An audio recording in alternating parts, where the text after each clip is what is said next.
Good morning, valued viewers. This is Talking Point here on WESN, the show where we say things first and then the politicians seemingly repeat it after. Sean Michael Small here, coming to you from our studios in Woodbrook, the only station in the nation broadcasting in HD. That's why, folks, we look so good. WSN, your premier platform for Caribbean content. Of course, my co-host is not here today. Hashtag re-release Keaton Shaw. But with that said, we will be enjoying the company of Janelle John Bates. She will be able to give us her analysis, her opinion on the budget, what areas she has taken an interest to or seem important to her. We haven't had a since the budget presentation last week. And of course, the big story from yesterday, well, technically from the day before yesterday, continues to roll on as the Prime Minister has given his contribution and spoken on the matter. And a little bit more information has come out on that, as well as other stories relating to crime. Things that we have been waiting on that's supposed to come after the budget debate. So, for more on that, let's start this morning's Daily Review.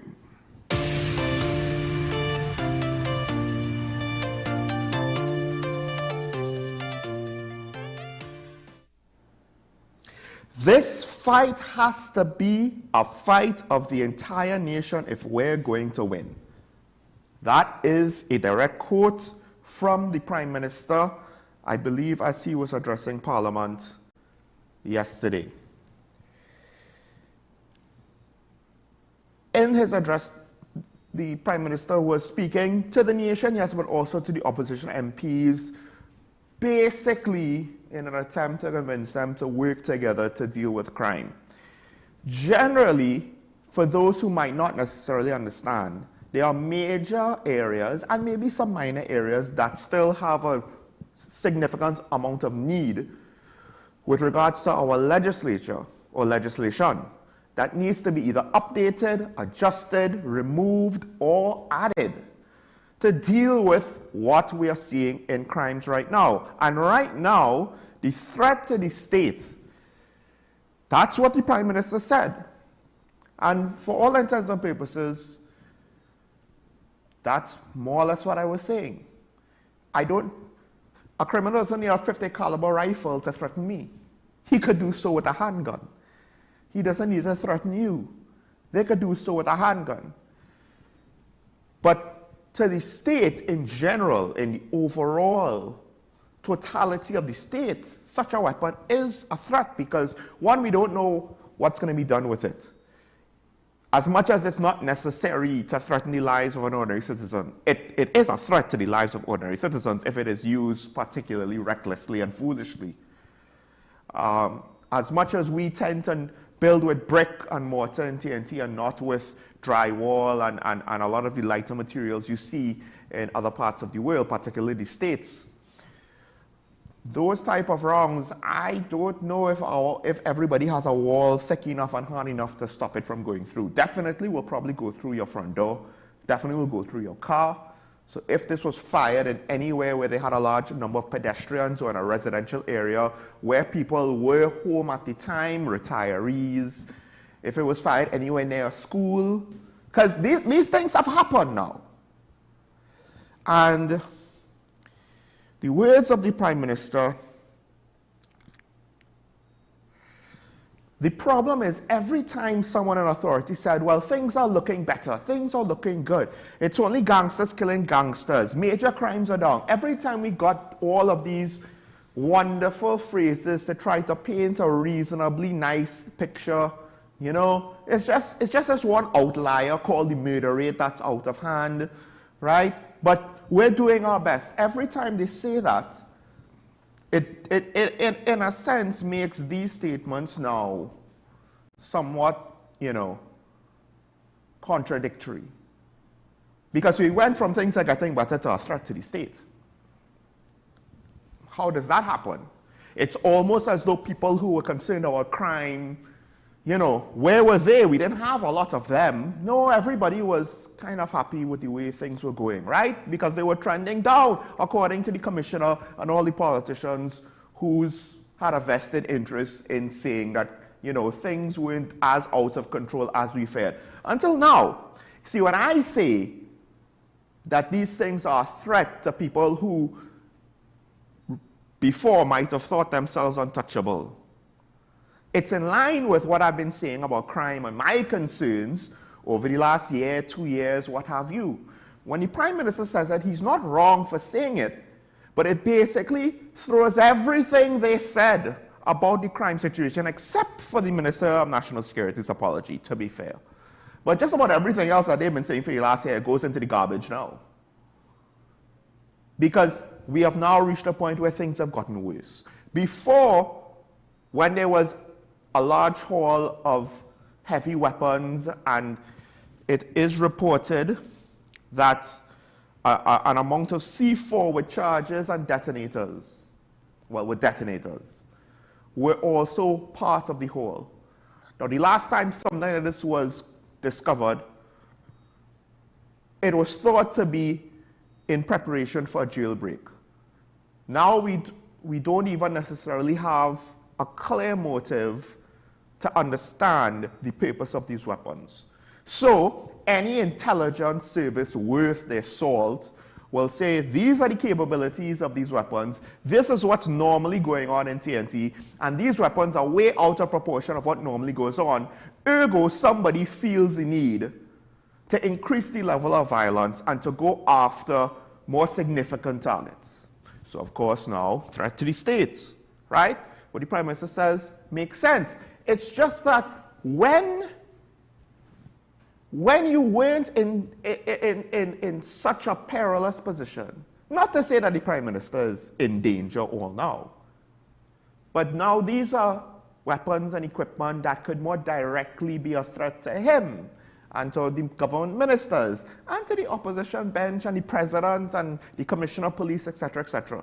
Now all of a sudden it's a problem.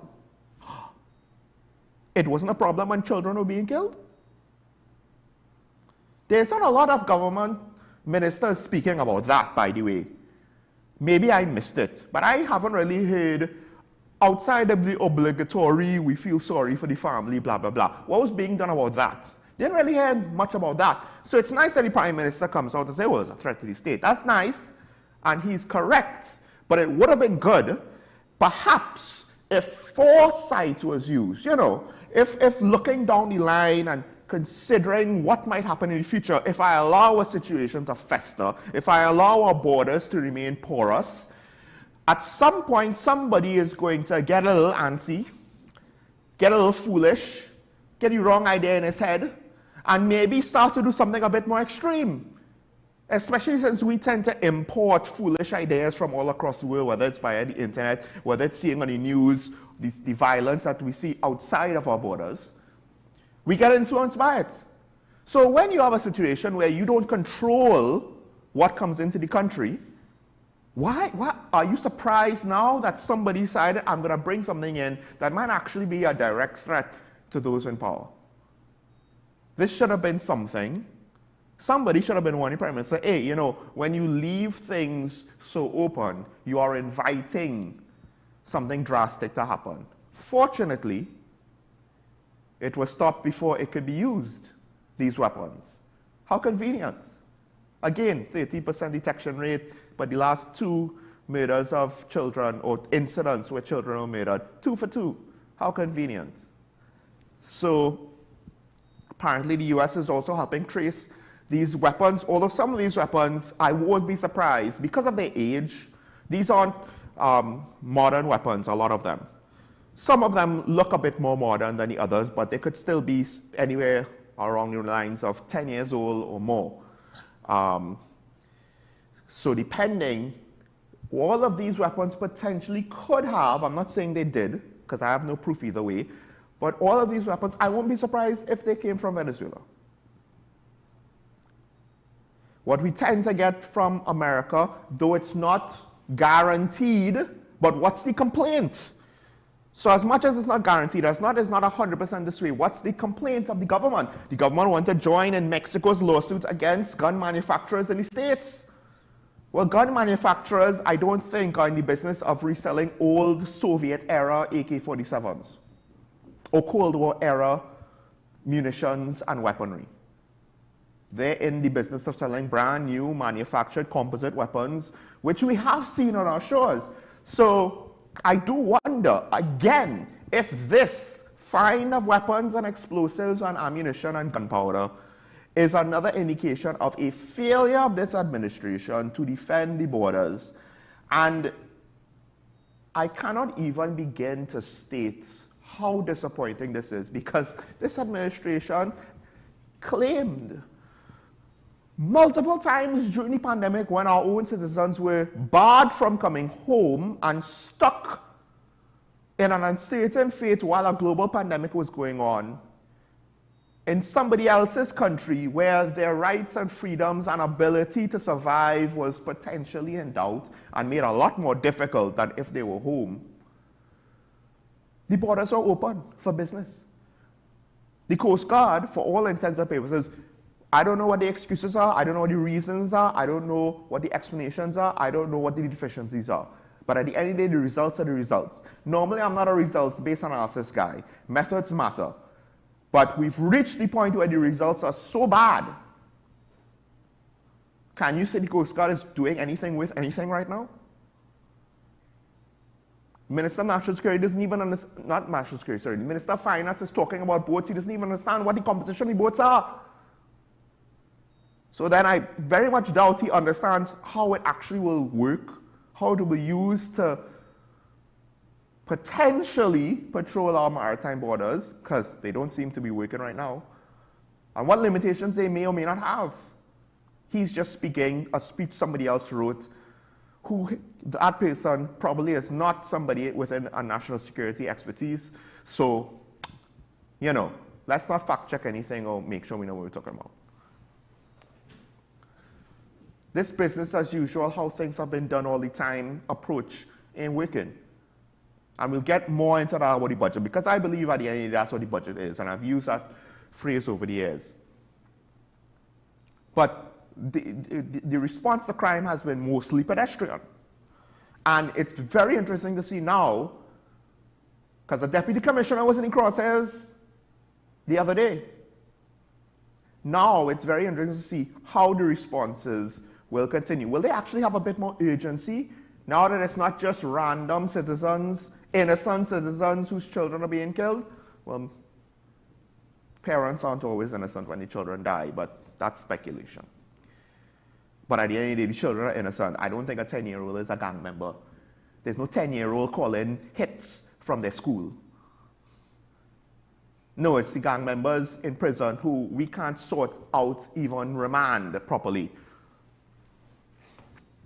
All right, before we completely run out of time, just moving on to the second story. The government has responded to the anti-crime meeting requested by the opposition after, of course, the president asked for both sides to come together in her speech at the start of Parliament, I believe.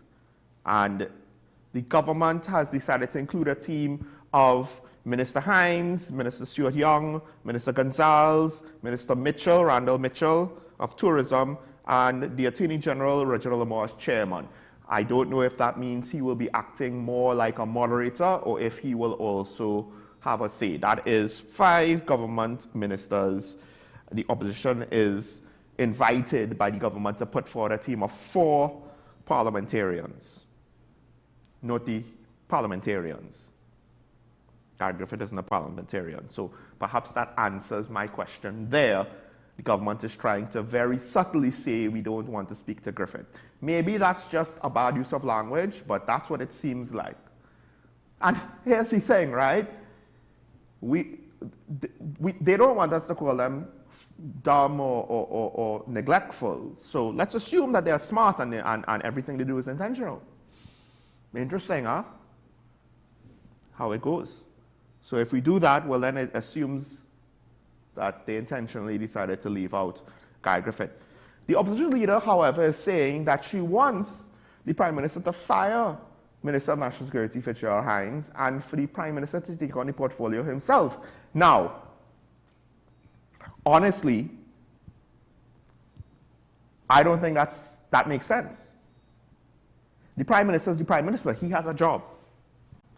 And yes, the leader of the executive could also hold a portfolio. Prime Minister Manning did that once. And the Chief Secretary in the THA is doing that currently right now.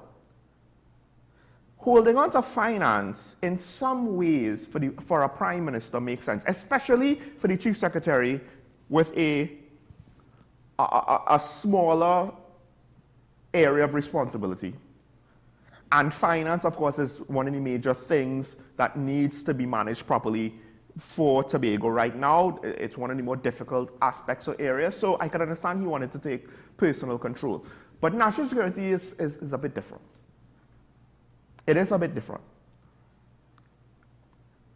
And ideally, you need the minister to spend the time with the service heads, with the various arms of national security, going over the minute details of that ministry and its budgets and managing it and overseeing it. Finance is a little bit different. And then the Minister of National Security, ideally in cabinet, will be the political lobbyist, so to speak, for the concerns of that ministry when speaking about the overall national agenda and how to prioritize things. And the Prime Minister, whose own office actually has more than just being the Prime Minister, sitting at the top smoking a cigar and being in charge, right? There are various other subunits within his office that technically he has to have some oversight for, although he will have subordinate office, ministers in the office of the Prime Minister, etc., etc. For him to take on national security and be the Prime Minister, I don't know. The flip side to that is they put Minister Young in the meeting. Obviously, he's the Minister of everything. He and Gonzalez right now are two of the better looking ministers. You could interpret that how you will. I don't know why the Minister of Tourism is there. Maybe he actually would be good in the meeting. Maybe he has specific concerns as an MP from South, but Minister of Tourism, I don't know. There's nothing in his background that suggests him being a good fit there. But at the end of the day, I do fear that these talks are already starting to derail before they even start, because the opposition put out their request, and now they're actually making statements that I don't think are practical for the government to give. Meanwhile, the government has countered the meeting request with what I expected to happen, and that is to say, politically, they can't meet with Griffith. The optics will make them look like hypocrites. One could argue they already are. But I will leave that for another time. Let's take a break. When we come back, we will welcome our youth influencer and attorney at law. We have a lot of attorneys on this show. We welcome Janelle John Bates, get her take on the budget. Stay tuned to Talking Point.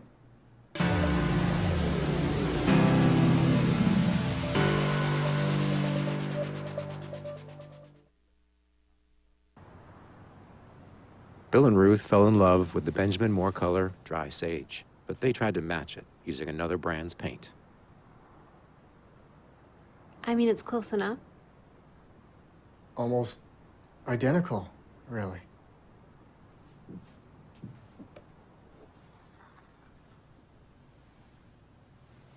Yeah, there it is. Never trust another paint to be a Benjamin Moore color.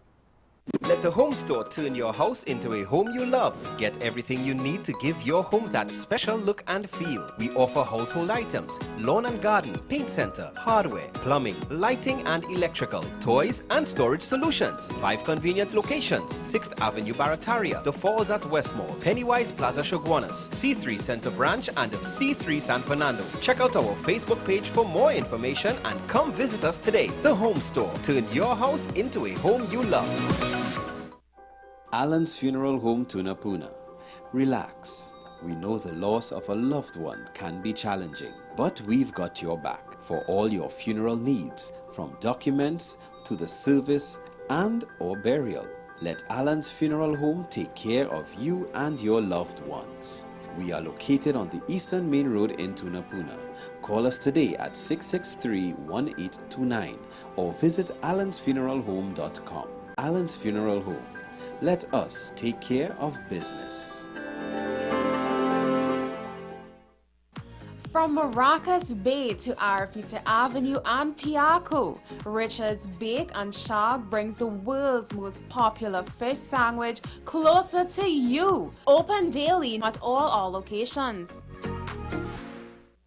You gave us the inspiration to be first. We gave you the solutions that put you first. You walked with us side by side, and we continued to serve you with pride.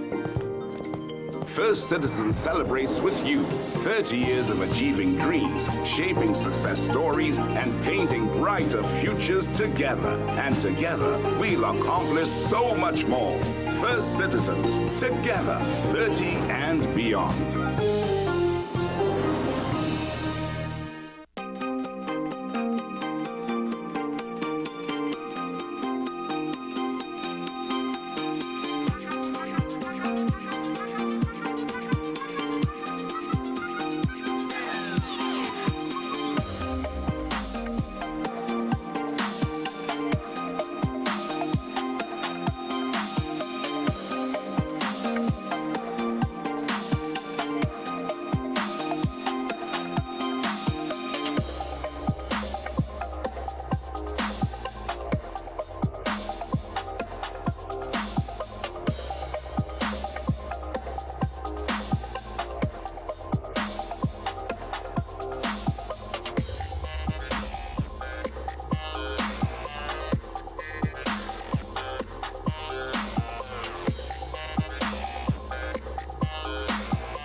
Are you ready?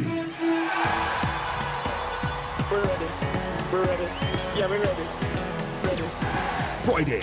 Fridays just got more important. On Friday, October 13th, Trinidad and Tobago's national football team battles Guatemala in a crucial Nations League encounter from 9 p.m. at the Hazley Crawford Stadium.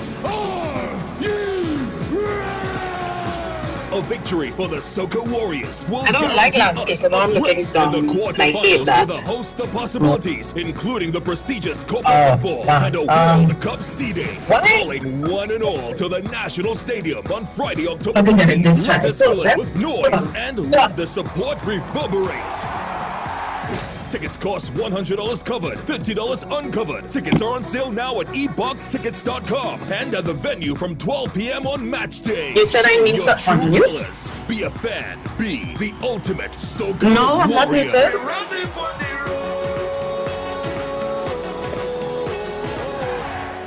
the Where's the camera?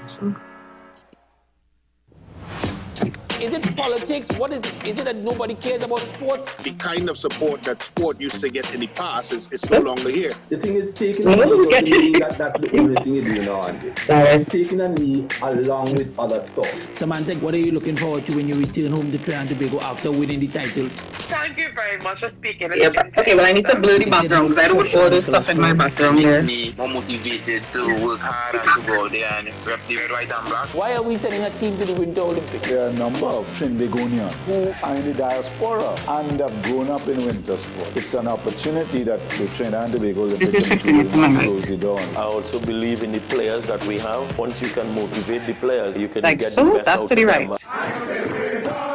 Okay, and now it's not centered for me. I'm like watching you all this way.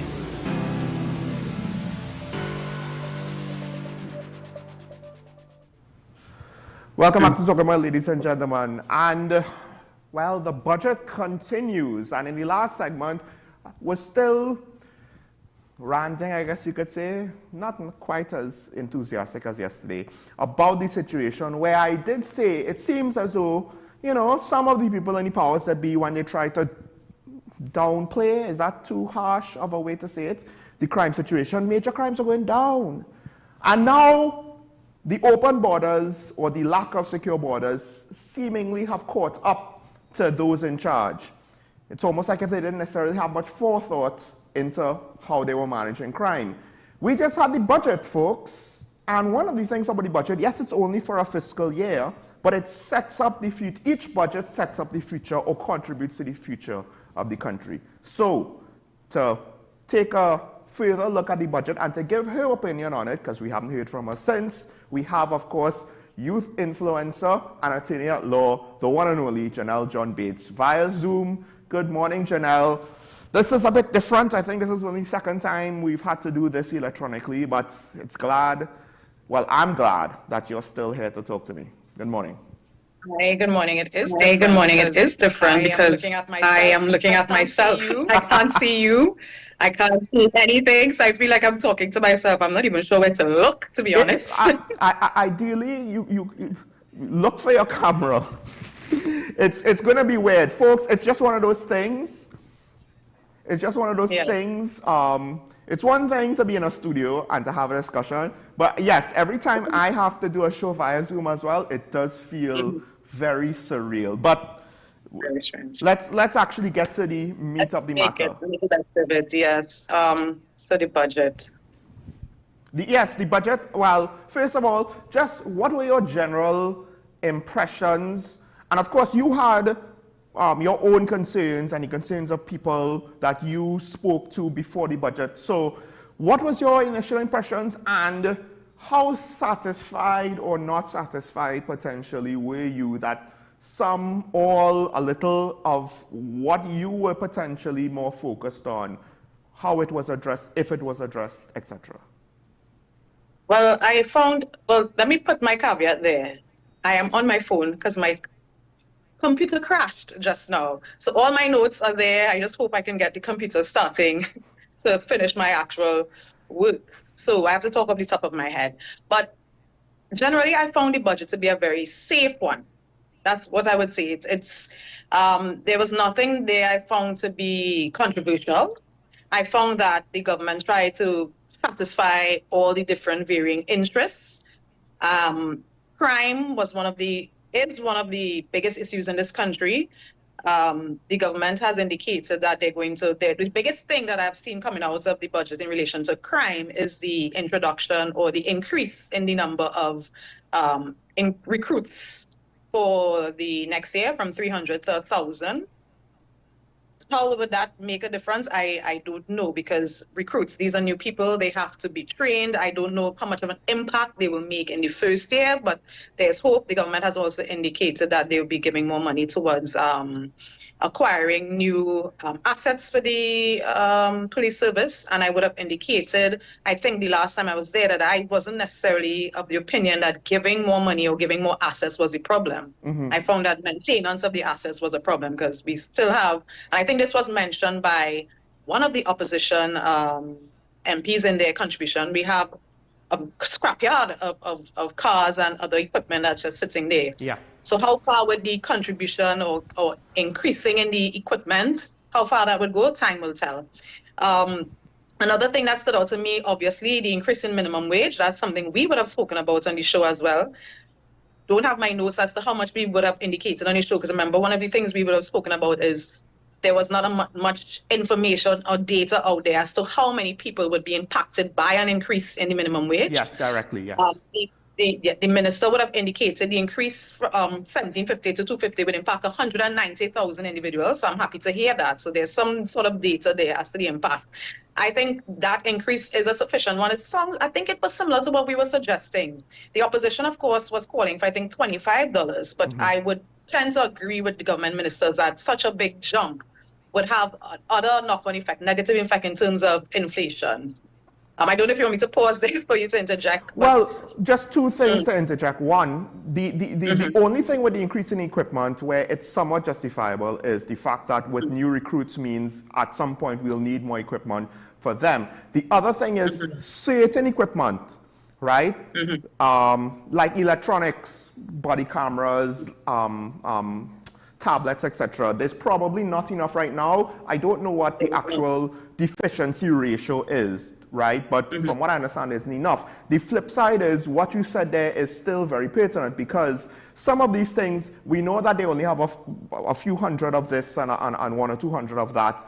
We don't even know to what extent long term, how well they're being maintained, you know, what the replacement cycle have to be like, how short that is. But with vehicles of its own, as much as we have 1,000 new recruits, so you might need more cars, you're correct. My fear now is that, well, we'll need more cars, but then when we increase the size of the fleets, not just buy new cars to replace cars that we're not maintaining, we'll just increase the problem of the lack of maintenance, if you understand, right? If we can't solve that maintenance issue.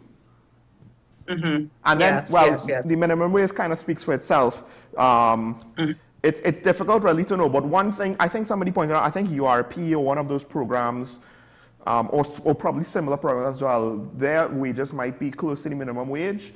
And I guess it's difficult to know certain jobs when, the pay isn't that high, but you are working for 12 hours at a time, like with security and stuff. That will have a major impact. But the thing is, when it comes to government programs where I don't think it's supposed to be a long-term job, how will the minimum wage impact that? Is the minimum wage legislation accounting for that?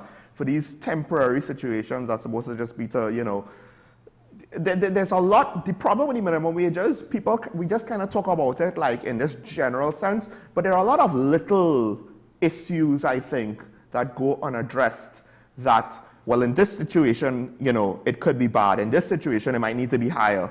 But because we don't treat it flexibly, try to treat with each individual situation on its own, and we're just doing this blanket minimum wage. Yeah, so we don't have a sectoral minimum wage. Yeah, people are going to be lost in the cracks. Yeah. Another big issue coming out of the budget would have been the implementation of property tax to happen in 2024. I mean, I found that to be inevitable, so I wasn't surprised by that.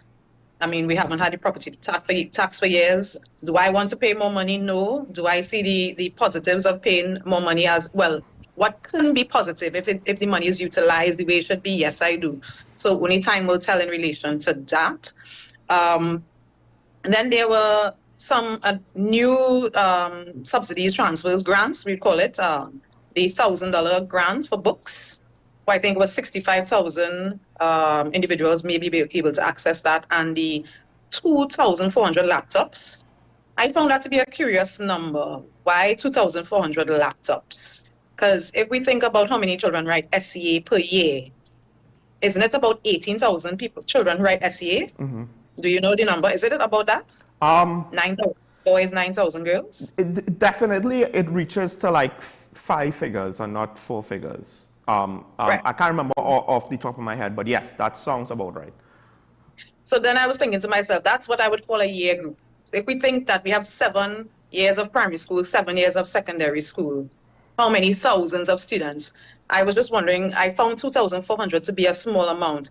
So I tuned in, or I listened to a replay of the Minister of Education's contribution. I don't recall her mentioning the laptops at all.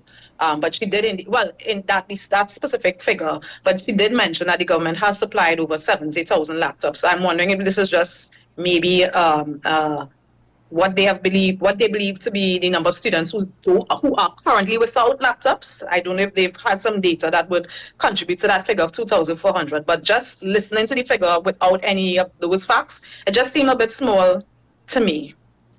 But overall, I think I'm satisfied with the budget. Well, okay, so you're satisfied.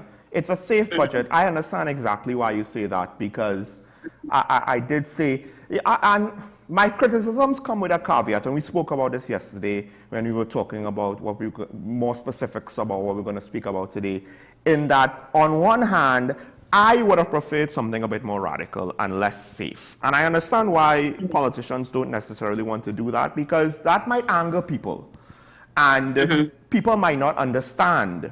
And then we don't necessarily have the type of community leadership in place to try to discern what is a reasonable change and what is an unreasonable change. But at the same time, I felt as though just going as how we normally go, because that's what this more or less is. This is similar to last year's budget.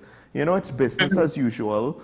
And I don't know if we could afford that. And I've been saying that to some degree for the last couple of years. Now, it seems as though I think something happened recently on the price of gas.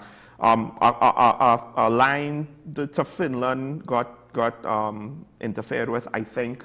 I can't remember. Right now, the amount of wars we have in the world, they're kind of getting excessive, right? But that, in a sense, is part of the point. We don't know what other unforeseen thing might happen. Exactly. And we also we are so, what is the word, susceptible to what is going on outside. We don't have our own buffers. You know, we are almost not, let's say, the whims and fancies of the larger powers, you know?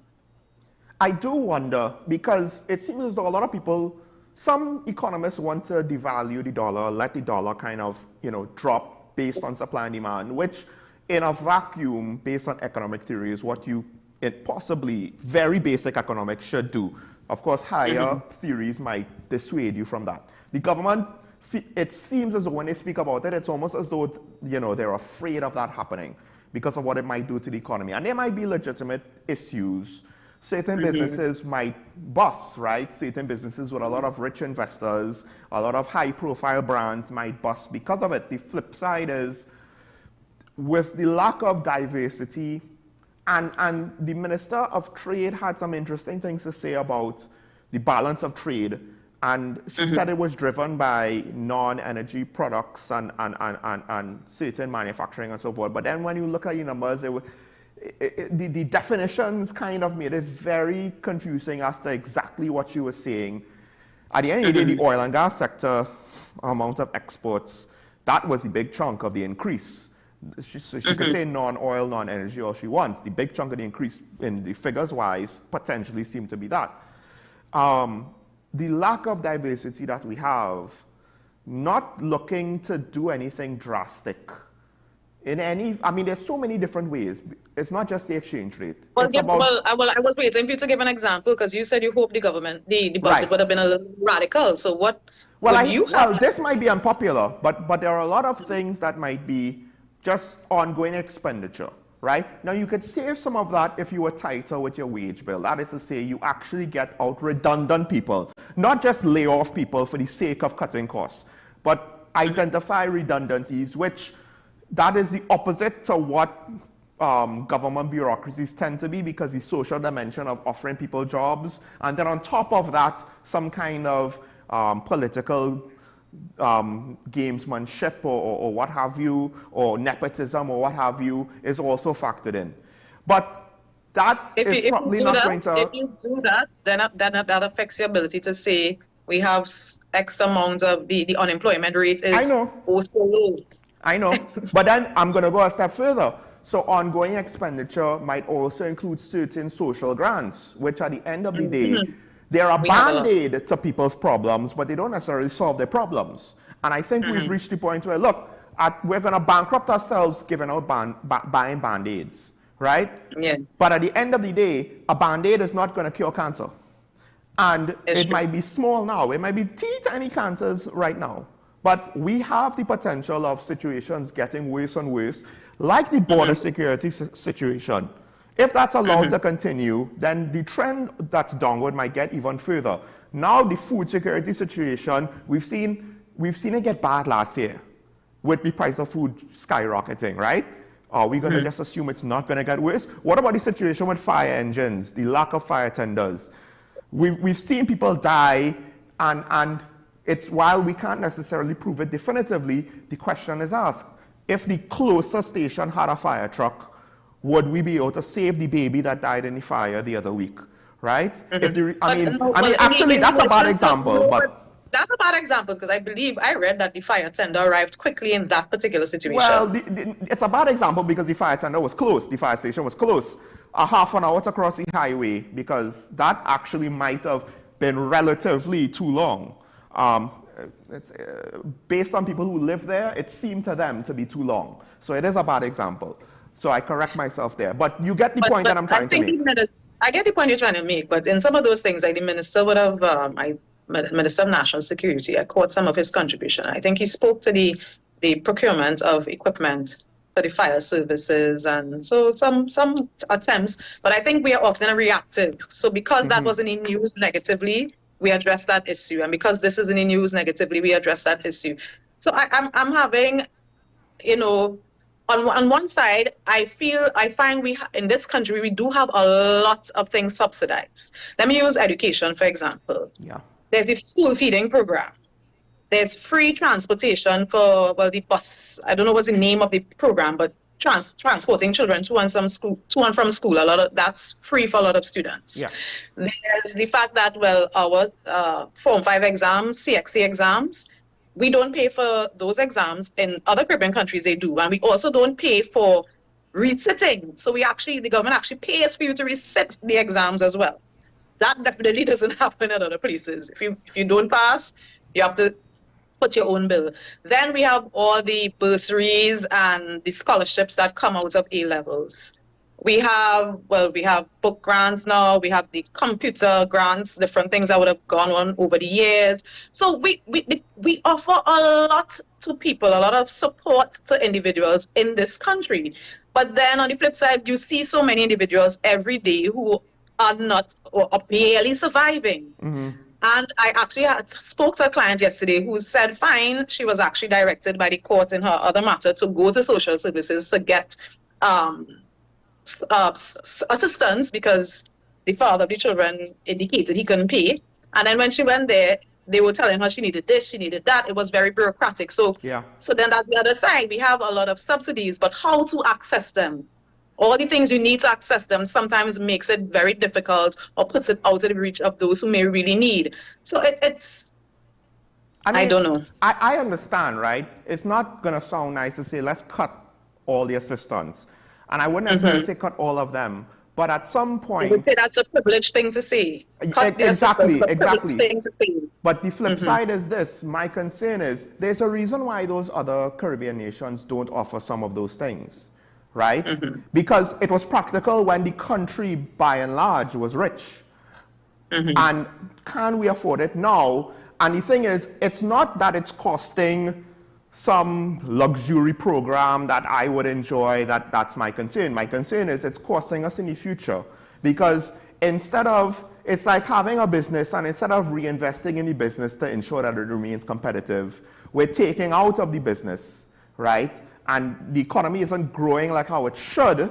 And the irony, of course, is in the long run, down the road, we won't have as much resources to do these sorts of things as we could have had if we made sure that the correct balance of public sector investment into infrastructure and economic development, because we have a $6 billion portfolio for the next year of investment, right? Which is not necessarily a small figure, but at the end of the day, maybe not as high as I would have liked to see it. But then when you get down to it, a lot of the investment, like into investing in the people, just looks like more social programs as well. Now, things like a laptop for school and making sure that kids could access education, to some degree, that is an investment to the future. But at the same time, some of the other programs, and then, I hate to say this, but... What would you say to cut? Because you're saying some of them should be cut. Well, be brave. Tell us which one you would want to cut. To be fair, that would be a fine-tooth comb, and there's so many things. I haven't really looked at it to that degree. But that is one of the things is I don't know to what extent the recurring expenditure in each ministry, what is it like? How much is it just wages? And at the end of the day, a good chunk of those wages would be justifiable. Like, for example, you said wages. In education, $2 billion is spent on teacher wages alone. Forget, that's not even including ancillary staff and the ministry staff and whatever. $2 billion of the, is it almost $8 billion or over $8 billion? Well, I think it's over 7. Right, so almost goes to teacher salary alone, which was surprising to me, given that there's still schools where they say they don't have this teacher, they don't have that teacher. I'm surprised. I actually would have thought it could have been more, and depending on the enterprise or the entity, up to 70% of costs could be wages. And schools have a high human resource cost, obviously, because you need a lot of teachers for every school. So I'm actually surprised that the ratio is not higher. But then, of course, with construction and renovation work going on in various areas of Trinidad, I think Tobago would have a separate budget, I think, under the THA. I could kind of see why, right? And of course, maintenance of schools and whatnot. And perhaps all of these other programs come from the Ministry of Education's budget. One thing, actually, that I was willing to sacrifice in the short term, because I don't really see the returns, is potentially the Ministry of Agriculture.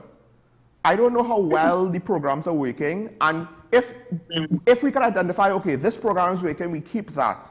But then maybe agriculture is a long-term thing, and I want it started sooner rather than later. But just for this year, for the sake of meeting some other short-term needs, like the crime situation, or investing in better infrastructure, I would have been like, okay, agriculture could take a back seat for 1 year. It's not as though we have anything great going on. But then that impacts the food. Then that impacts our food bill. And I think what they're trying to do as well in terms of the school feeding program, I would have heard this in somebody's contribution, is that use a lot more local products.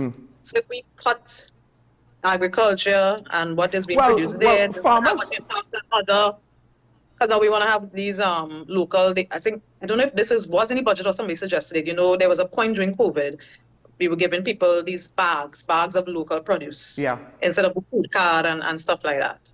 So, I mean, for me, I wouldn't necessarily cut the subsidy. I would want them to better manage it. For example, the food card thing, really check and make sure that all those who are on the program are deserving of being on the program. They meet the relevant criteria. And because some people may have come onto the program and their situation would have changed.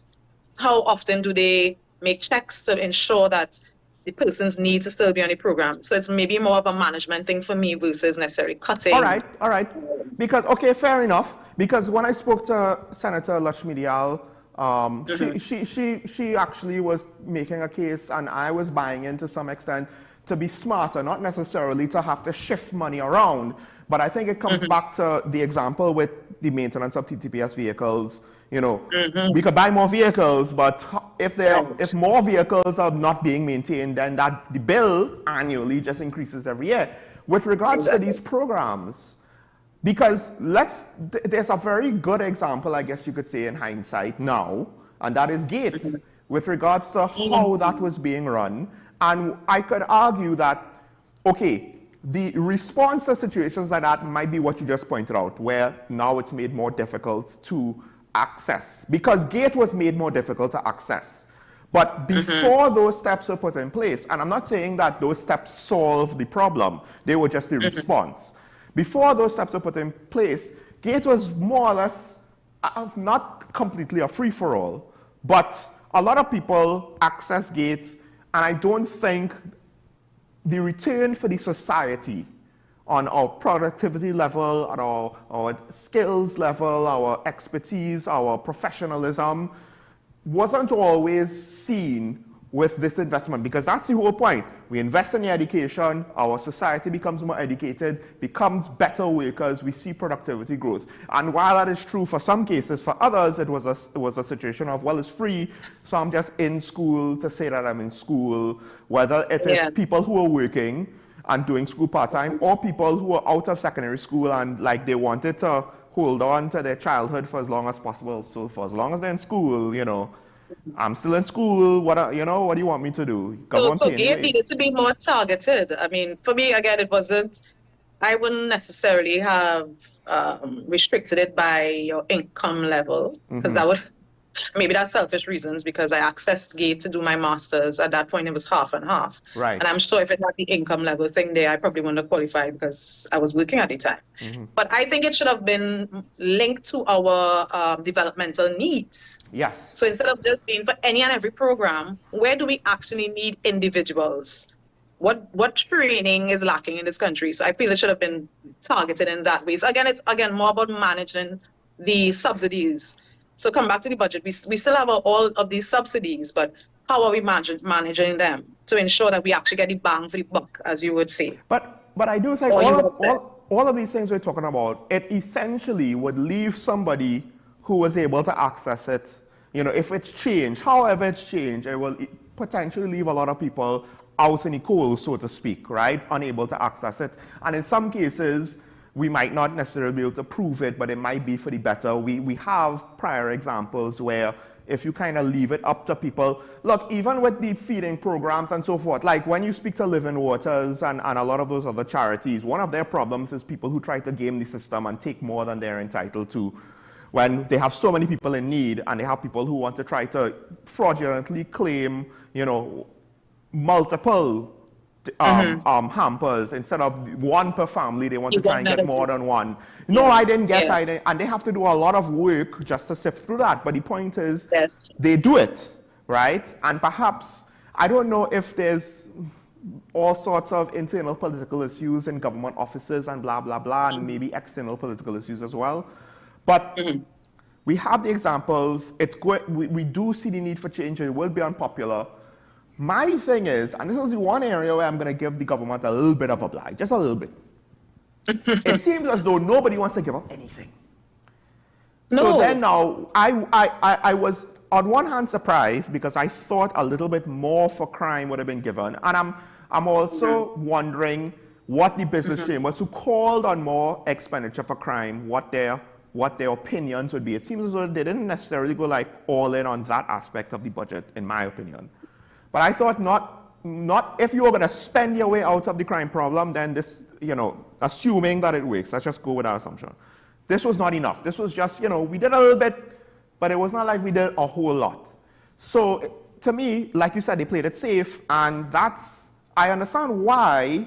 I don't think it's sufficient, but I understand why the government played it safe, because it seems as though nobody wants to give up nothing. So what they did Nobody wants to give up. It's, you know, in Trinidad, we need a culture shift. In a lot of the things we do, we need a culture shift. I feel like we are getting closer and closer to almost like a socialist country, because everybody just wants to receive and to be propped up. And I feel like we often forget that, you know, with rights come responsibilities, with privileges, you have, you know, there's always a flip side to it.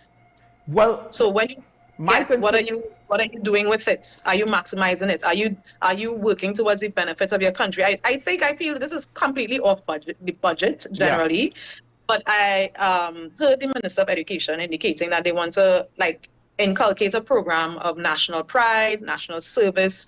But you mentioned national service, particularly in relation to students, troubled students, for them, but generally a sort of program to inculcate national pride. And I would agree with that. I feel like we need to go back to what she said, singing the national anthem every day, saying the pledge every day.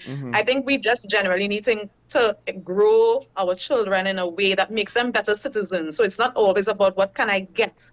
How can I assist others? You know, how can I make this country a better place? I think we really need that social and cultural shift in this country. Yeah, because what you just said there, it seems like to you we're becoming more and more socialist, and that could be very well true in the sense of, okay, we had some periods where we were very rich in the past, not too long ago, and a lot of that money was redistributed into the citizens. But unfortunately, what I have been more and more concerned about is, that's nice, but we were rich, and we're not really that rich anymore.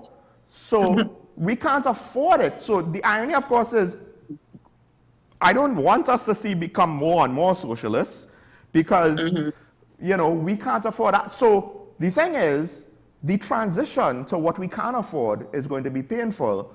And my thought is we could sacrifice some in budgets this year, next year, the year after, and it would be some pain, but it would hopefully prevent 10 years down the line, if we do nothing, it might be even bigger pain when the chickens come home to roost and all of a sudden the government, kind of like with Petrotrin, has to say, well, we can't.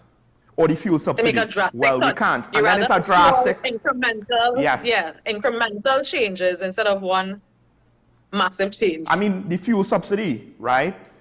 That was not 100% as far as it could go. But what if they kept it until it became so untenable, they said, oh, we just have to scrap it. We can't afford it at all. That shift, where there isn't even some subsidy, I don't know how the population would have felt about that. Taxis and travel for ordinary citizens every day might have just gotten the rugs pulled right out from underneath them. Indeed. Well, you know, I see it's at 9 o'clock. Yes, it is. My part. But one other thing I would have said that I wanted to see was, which, as I said then, many people may not even think about or care about, was the infrastructure and just the environment of the schools. the Minister of Education would have indicated that there's only so much money. So they've been focusing on these 26 schools in terms of both boosting the educational achievements of the students, changing their attitude, and even in their environment, really focusing on improving the infrastructure in those schools. So I would like to commend the ministry for that. Again, given what we have, sometimes it's all about prioritizing, so I would take that.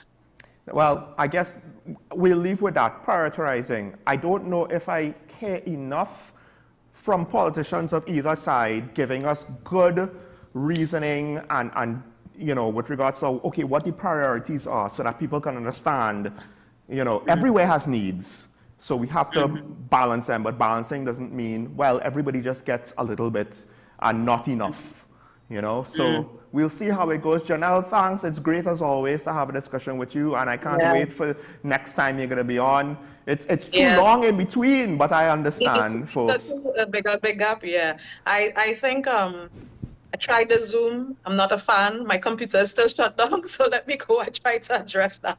Okay. And see you in studio next time. All right. Thank you, Janelle. Folks, we break for news on the hour now, and when we return, we open up the phone lines for the last call-in segment of the week. Stay tuned. We'll be right back.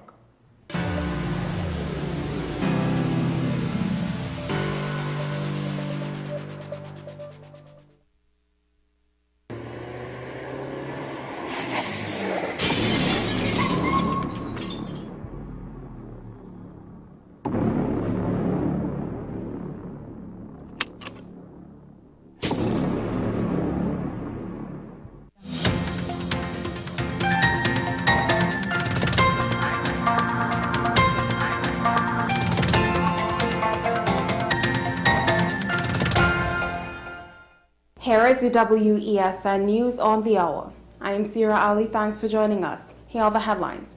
HGC initiates debt collection and eviction drive in Taradale housing development. Government plans to revisit the arrangements for children's home locally and internationally. Hurricane Lydia made landfall in Mexico. Now for the details. The Trinidad and Tobago Housing Development Corporation is actively pursuing its debt collection efforts to reclaim outstanding sums totaling $747,874.48 from residents residing in the Taradale Housing Development, also known as Taradale Gardens in San Fernando. In collaboration with the Trinidad and Tobago Police Service, the HDC's Security Department conducted an eviction exercise in the community today to ensure a smooth process and prevent any potential disruptions. The eviction action was taken against residents for a range of reasons, including non-payment of rent since the acquisition of the property, unlawful occupation due to the passing of the original tenant, establishing alternative living arrangements, transferring property possessions to relatives. Some of these non-payment issues date back to 2008. Minister in the Office of the Prime Minister with responsibility for gender and child affairs, Ayanna Webster Roy, says the government is determined to ensure children are well cared for in their families. However, where this is not possible, alternative family options like adoption, foster and kinship care will be rigorously pursued. The minister told the Parliament on Thursday during the budget debate it is not the state's intention to close down children's home at will, but the aim is to review the arrangements at some of the existing children's homes to ensure smaller, familiar type settings are established and adhere at all times. Internationally, a hurricane described as extremely dangerous has made landfall on the Mexico's Pacific coast. Hurricane Lydia hit Mexico as a Category 4 storm, bringing wind speed of up to 140 miles per hour. But the storm has weakened after moving inland, with the U.S. National Hurricane Center downgrading it to Category 2 status. Authorities in the state of Nayarit said a man was killed when a tree fell on the van he was driving. Lydia made landfall by the small beach town of Las Penitas just before 6 p.m. local time. Well, that's news to the hour on WESN. I'm Sierra Ali. Thanks for watching.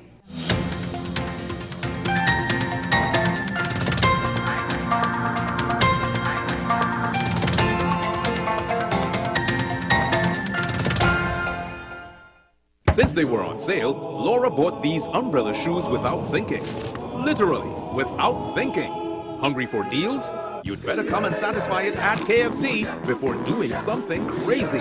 Wow Bucket, 7 pieces of chicken and 4 regular sides for $115. A finger-licking good deal. Take some time for yourself or spend some time with the family at Sandy Point Village Hotel. Enjoy our various studio and suite apartments, self-contained with their own kitchenettes and Wi-Fi. We also have our famous 100-foot swimming pool and our beachfront restaurant, the Steak and Lobster Grill. And our location in Crown Point puts us near the center of activity from the nylon pool to the local nightlife. Call us and make your reservations at 639-8533, 389-2378, or email us at sandypointvillagehotel@gmail.com. Are you ready? We're ready. We're ready. Yeah, we're ready. Fridays just got more important. On Friday, October 13th, Trinidad and Tobago's national football team battles Guatemala in a crucial Nations League encounter from 9 p.m. at the Hazley Crawford Stadium. A victory for the Soca Warriors will guarantee us a place in the quarterfinals with a host of possibilities, including the prestigious Copa Football and a World Cup seeding. Calling one and all to the National Stadium on Friday, October 13th. Let us fill it with noise and let the support reverberate. Tickets cost $100 covered, $50 uncovered. Tickets are on sale now at eboxtickets.com and at the venue from 12 p.m. on match day. Show your true colors. Be a fan. Be the ultimate Soca Warrior. We're ready for the road.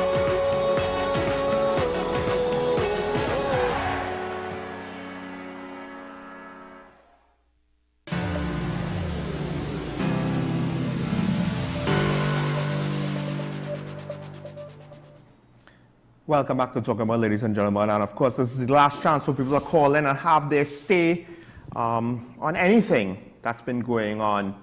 Of course, we have been touched by a small piece of heightened conflict and violence, or at least the potential of it in some cases, and in some cases all too real. And now I just have to say, hey, it's no longer gangsters killing gangsters.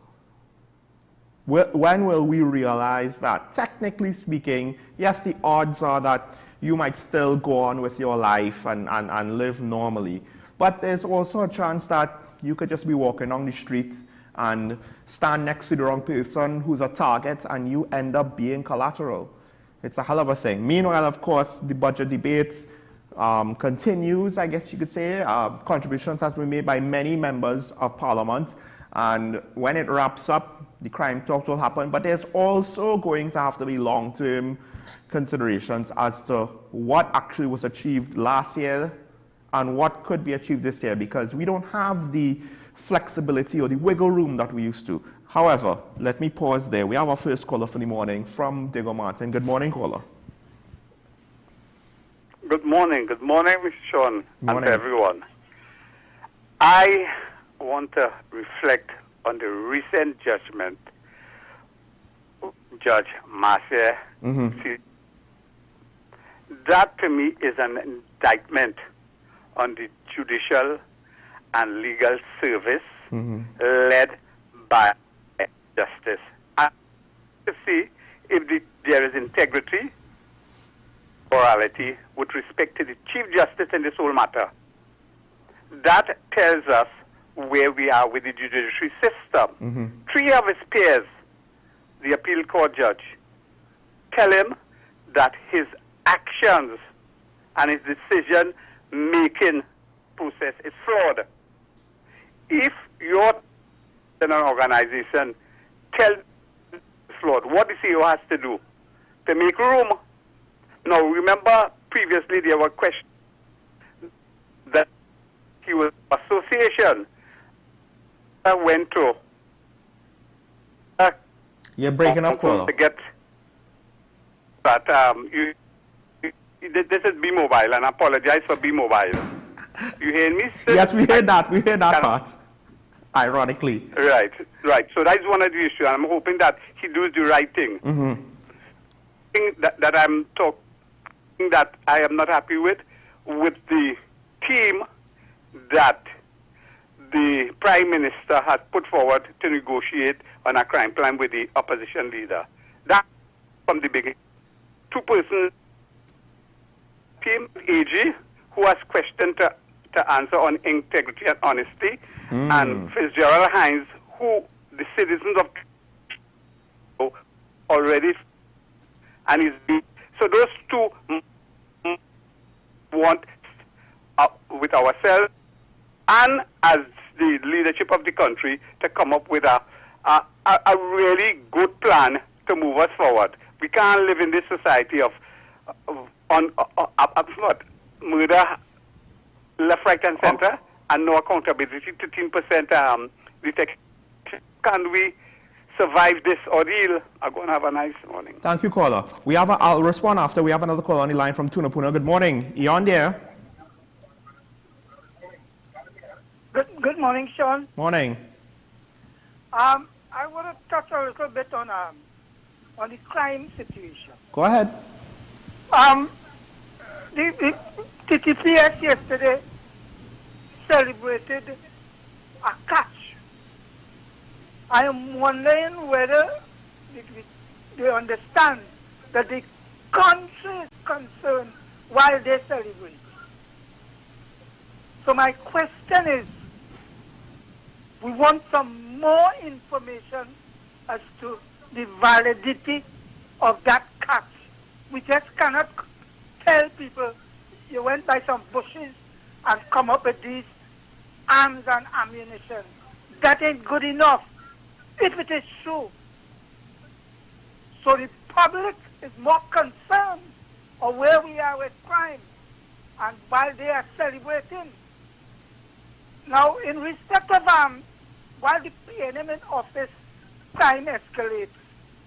2 weeks ago, I had brought it up, and you and your other colleague had given a reason why it was not so, saying that PNM was in power for a period of time.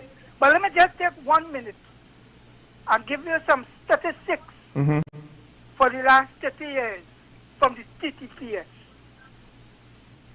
In 1995, starting there, when the Pandey government came into office, he met the murder at 143. That's in 1995. In 1996, it started to drop, 106. 1997, 101. 1998, 98. 1999, 93. That is the performance of Pandey's government. Now, you remember moral and spiritual value. Someone was given the prime ministership in 2001. Well, let me give you the figures for that.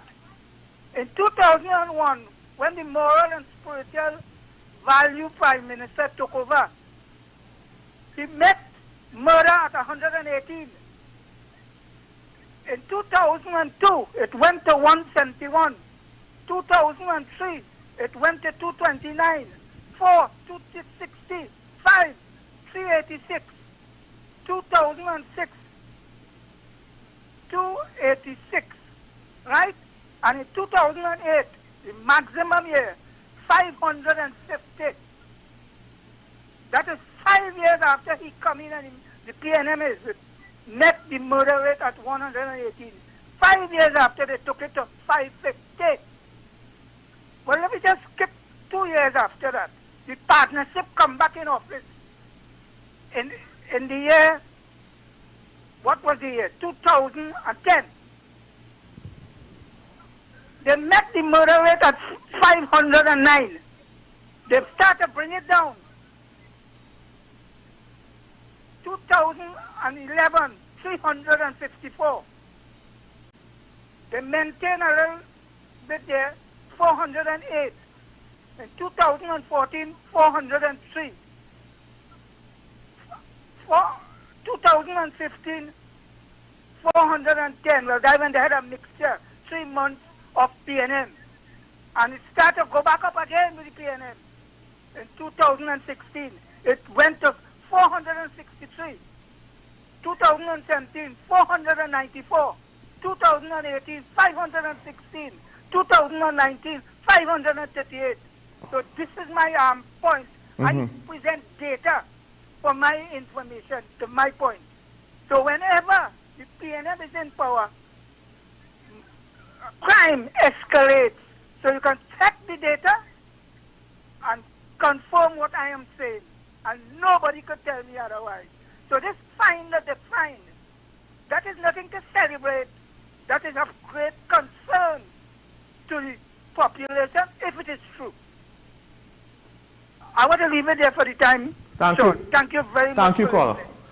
Now, statistical analysis, I'm hesitant to agree with you because it's not that simple. However, the point that you make is valid in the sense that at the end of the day, while it's not necessarily the most accurate analysis, and one could argue that the murder rate is just going to grow whoever's in power, well, the results are that it's higher with the PNM.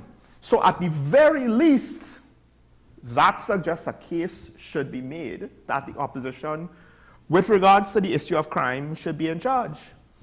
So famously, the Colin Mbid, the Minister of Finance currently, has said, well, we are fortunate that I'm paraphrasing, we are fortunate that the country sees us as less corrupt. And that might be true. Of course, less corrupt has an interesting implication all of its own, right? That doesn't mean that you're not corrupt. And again, that's not an indictment on either side. It's just he is interpreting what he thinks the country is perceiving the two parties to be. That said,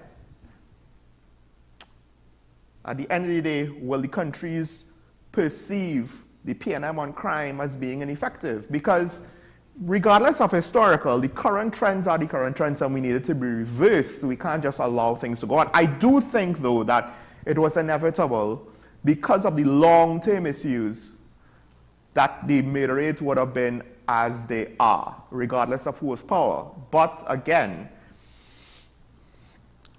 in this case, why not try the opposition? You know, we could say they are perceived as being more effective on crime, just as the PNM is perceived as being less corrupt, perceived, right? But why not? What do we have as the citizens to lose, at least with that respect? But I mean, it's not that simple, but at the same time, it's a fair point. We do have two callers, so we have Shagona's face. Good morning, you're on here. Yes, sure. A few days ago, your police advisor said, when I talk about enforcing the laws, that if they enforce the laws, it would close down the country. Yeah. And he gave the example of the roads. Now, I don't know if he lives in the moon, but my experience is just the opposite. Because they don't enforce the traffic laws. It's why the country is being brought to a standstill. You have people driving on the right-hand side of the road very slow where you're supposed to overtake. The police do nothing. You have people parking all over the place. The police do nothing. And I don't know where he gets this from. You keep on talking about lack of revenue, and I keep pointing out there's no lack of revenue in Trinidad. There's a lack of will to collect the revenue. Look, we have this case about this morning to talk about agency arrears. Every 3 years they get up and say that. And oh, they're going to enforce, and they're going to do this, and they're going to do that. And 3 years after they come back home, and it's the same people who they still ain't paying. And that is why we don't have the revenue. Any question before? Well, I don't have any questions. I have another caller waiting. But thank you. I have to say, thanks for the call and let it in there. I'll just say this quick.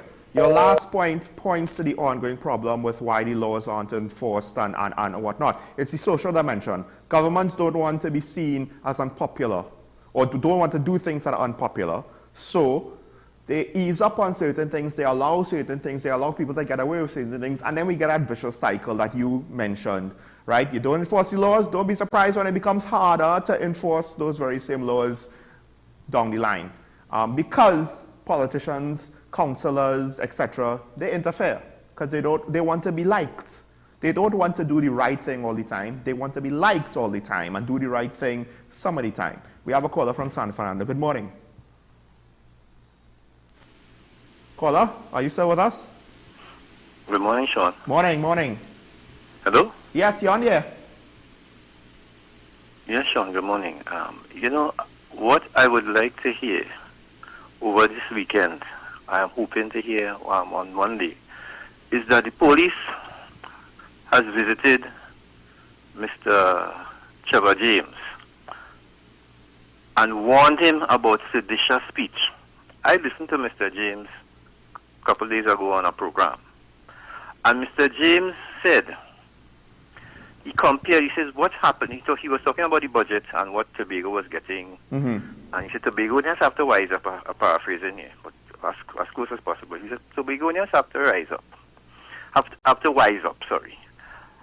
See, what happened in Palestine and Israel is a result of Israel controlling everything that goes in and out of Palestine. That caused that the Palestinians had no other choice. And he said that probably we are about 50 years away from that. Could be about 50 years away from that. That, as far as I am concerned, is seditious speech. And the fact that this law was kept on the books when it went to the Privy Council recently, I think Mr. James needs to be warned, because these dog whistles and these there's a narrative by so many politicians in Tobago to cause strife and cause this big rift between Trinidad and Tobago. It needs to stop, Sean. Yeah. It really needs to stop. I would hope that you will go back and look at it and see what I was speaking about. Have a good weekend, Sean.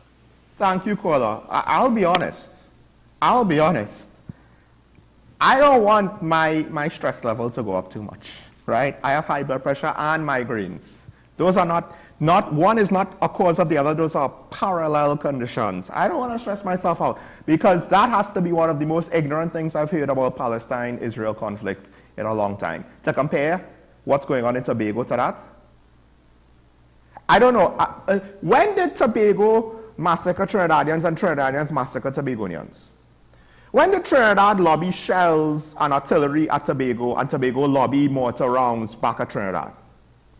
When did terrorists from Tobago go into Trinidad and Trinidad send jet fighters to bomb Tobago? It's not the same thing. I could make a comparison about the Chief Secretary and his behavior, and somebody in the media space made a comparison of what I'm thinking of. I mean, I can make this comparison with all the politicians in the country, all the leading politicians, to be honest. But someone in the media made the comparison I'm thinking about. Maybe the mistake was she limited it to one side, whereas I am of the opinion that you could make that comparison to all sides. And she got in trouble for it. She got in hot water. But at the end of the day, even though I could say it could be a shortcut to an analogy shortcut to a point I'm trying to make. It's not necessarily an accurate or fair one, at least not 100%. You know, it might be slightly relevant or pertinent, but not really, right? Because at the end of the day, it's very different people. But the level of foolishness, I guess you could say, is not too dissimilar. And the level of speaking from the hip, you know, shooting from the hip. When you shoot, you know, you shoot with the shoulder to be accurate. You shoot from the hip to just, you know, go all over the place. You're not actually, you don't care what you hit. Well, you're speaking from the hip. That's what a lot of politicians are like. And I can make analogies, but I don't. But this is even worse than that. Because we have a situation where at least one side, if not both sides, does not tolerate the existence of the other. And I don't know when Tobago or Trinidad was saying we don't tolerate the existence of the other. That's a very different thing to what's going on between Tobago and Trinidad. And to be fair to Tobago, there's not a lot necessarily to be seen with regards to what it is they're actually asking for. So, sorry, not necessarily to be fair to Tobago. But what is it that they're actually asking for? What is it that they actually want? What is it all of these statements are meant to achieve? At the end of the day, it's not as though money is being pumped into some parts of Trinidad and not Tobago. That's the thing they're not telling you, right? They don't like the allotment. But it's not as though the allotment to Mayaro or the allotment to Toko or the allotment to Manzanilla or the allotment to Rio Claro was ballooned magically, or Diego Martin and Tobago has got cut. Other places got cut. Local governments in other areas don't get their full allocation. Yeah. Sorry, I have a caller who has been waiting. Clarkson Bay, you're on the air. Hello, morning. Morning, listen, audience. Morning, morning. You know, with this wrong with the criminals, it's a different ball game. Eh? Yeah. More guns, more drugs, more money, more corruption. Yeah. You name it. So it's a different ball. You get more debts, more murders than the previous years gone by. Look at the statement mentioned about the Coast Guard. When last you see a Coast Guard in the Gulf? What day yesterday or the before, a truckload of with marijuana? Coming through in Paris, gasoline and the things are covered by the drugs. Yeah. Caller, you still with us? All right. Okay, we might have lost you. We have to move on. I'm sorry if you had something else to say, but we have Santa Cruz. Good morning. Morning, caller. You on the air? Caller? All right. Sorry, caller. I don't know if you stepped away from the phone to wait, but we don't really have the time to keep you on the line. So, yeah, I know that there's a temptation to do things to compare us to other places, but people are dying in Israel and Palestine. People are dying over that conflict. People have been dying for over 100 years. Do you know that? I believe the earliest massacre of either side, because it's happened on both sides before the nation of Israel, if my memory serves correct, was even enacted. That violence between both sides might have been as early as 1923. If not before, because there might have been situations that aren't even necessarily counted or registered, right? Or maybe they were too small of a scale. Is that what's going on between Trinidad and Tobago? Yes, there are things that Tobago needs, and Tobago needs to be treated better in certain ways. But if you want to go off the deep end and jump the shark, I can't help you, or because I can't agree with you. Let's not do that. Let's not try to cheapen what's going on over there, where children are being killed on a much greater scale. Hey, children are being killed in Trinidad. I'm not saying, you know, but it's not because Tobagonians are doing it. And it's nowhere near the scale of what's going on in Israel and Palestine. And trust me, buddy, you don't want to call that on your own people. Right? I don't want Tobago to have to now worry about safety of children. I have family living there. But even then, why? Why? Let's not go there. Let's not put things out into the universe like that.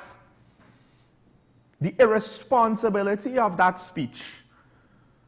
I don't necessarily like the thought about using things like saying somebody is seditious. I believe in free speech.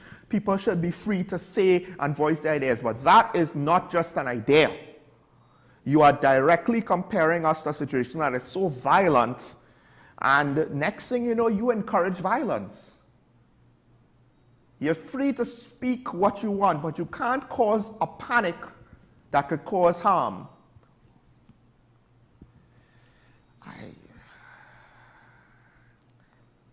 It is incredible what people will do and say to get their own way. And we see it from politicians all the time, and we see it in the actions of criminals, and we see it in the underhanded methods of businessmen, and we see it in the behavior of the population that tries, well, we see all this corruption all over. Why do we have to be, you know, the goody two-shoes? Let's get ours. And what's left? A dream of a country that once was. That's what's left. And if we're not careful, that would be the actual reality for our children, for our children's children, and so on and so on. These petty squabblings are pathetic, and we need to put an end to it. You want a good day, folks? Now more than ever, I would say we have to make it a good day at all levels. At the end of the day, we could blame everybody else, but here's the sad truth. Our politicians, our businessmen, our police officers, our criminals, they all come from our societies. They are us. We are them. There's a lot of work that needs to be done, and I hope that we all have the strength to see it through. But have a good weekend, the best you can, stay safe. We will see you next week, Monday morning. Goodbye.